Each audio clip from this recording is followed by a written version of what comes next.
اللهم صل وسلم وبارك على سيدنا محمد وعلى اله واصحابه وسلم. صباح الفل، صباح الجمال، صباح السعاده والهنا، مساء الخير، مساء الجمال، مساء السعاده والهنا.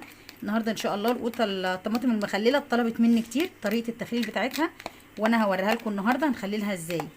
طريقه سهله جدا وجميله وسريعه، جميله جدا لو اتحطت جنب اي اكل، طبق فول، شويه كشري، شويه عدس، اي حاجه بتدي طعم وريحه حلوين قوي.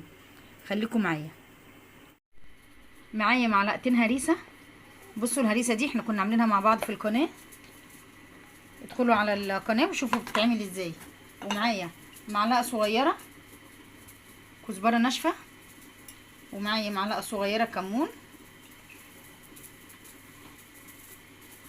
ومعايا معلقه صغيره ملح.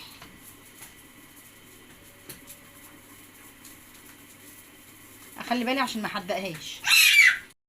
معايا معلقه توم كمان صغيره، هقلبهم واخلطهم كلهم مع بعض كده. بصوا القوطه معايا اهي انا غسلاها، هقطع اول طبقه دي مش عايزاها. بصوا انا هقطعها اخليها شبكه ببعضها، مش هفصلها من بعضها. بصوا تبقى عامله ازاي، هقطعها كلها بالطريقه دي. بصوا انا قلبت الثوم مع الكزبره مع الكمون مع الملح مع الهريسه الحمراء، وقطعت الطماطم زي ما وريتكم. بصوا هبدا احشي ازاي.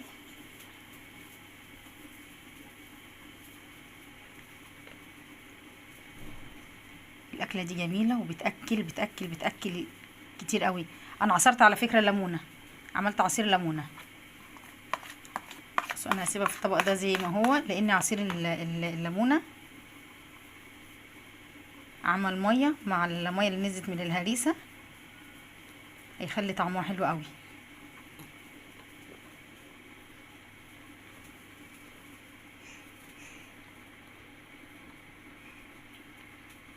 بصوا عامله ازاي.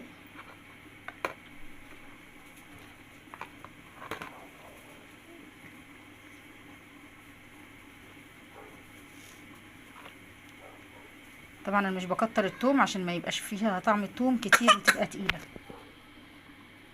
حرقه قوي على فكره، جميله ريحتها تحفه تحفه.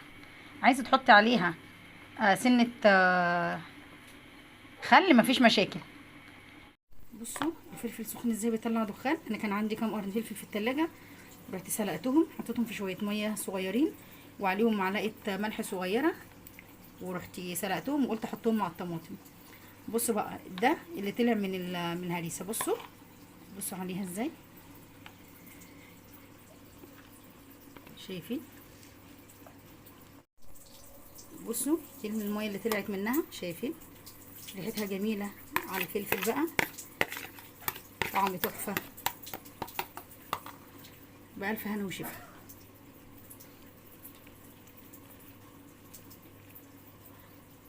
حاجه بسيطه بس ريحتها وطعمها بالهنا والشفا. ما تنسوش الاشتراك واللايك وتفعلوا الجرس عند كلمه الكل عشان يوصلكوا كل جديد. لا استنى، ريحه الطماطم مش قادره اقول لكم على ريحتها عامله ازاي، ريحتها وطعمها تحفه. شويه الفلفل المسلوقين دول حرقين مولعين، بس ريحتهم جميله قوي. اللهم بارك، بألف هنا وشفا. ما تنسوش الاشتراك يا جماعه وبالله عليكم. طريقه الطماطم دي ناس كتير طلبتها مني على القناه وقلت اعملها لكم. دي تحطيها جنب طبق فول، جنب شويه كشري، جنب شويه عدس، والله جنب طبيخ لو طبخه، جنب شويه محشي، جنب اي حاجه، جنب صينيه مكرونه، جنب شويه مكرونه بصلصه، جنب اي حاجه. اعملوها وجربوها وقولوا لي ايه رايكم. نص معلقه كزبره، نص معلقه كمون، نص معلقه ملح، معلقه هريسه شطه، 3 4 فصوص توم، عصيره ليمونه.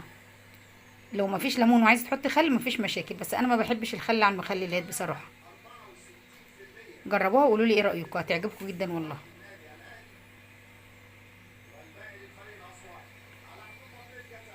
انا مستنيه اللايك والاشتراك يا جماعه عشان ما ازعلش منكم بقى بجد. السلام عليكم ورحمه الله وبركاته.